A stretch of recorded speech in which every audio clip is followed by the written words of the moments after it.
Hello guys, welcome to a brand new video on daily tutorials. In today's video, I'm going to teach you some easy steps on how you can reset your password on the LandBank. Before we start the video, don't forget to like, share and subscribe to the channel for more such useful tutorials. Without further ado, let's move on to the video.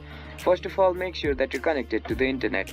Once you make sure that you're connected to the internet, open up a web browser. Now once the web browser is open up on your screen, type in www.landbank.com and hit enter. After the home page of the LandBank opens up on your screen, you'll have to scroll down and find this iAccess option and click on it.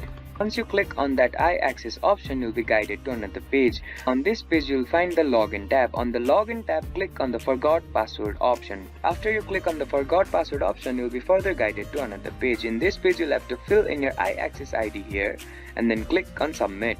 Once you click on the Submit button and if you have filled in your iAccess ID correctly, you'll be guided to another page which will help you to reset your password on the LandBank. I hope this video helped you to reset your password on the LandBank. Don't forget to like, share and subscribe to the channel for more such useful tutorials. Thank you for watching.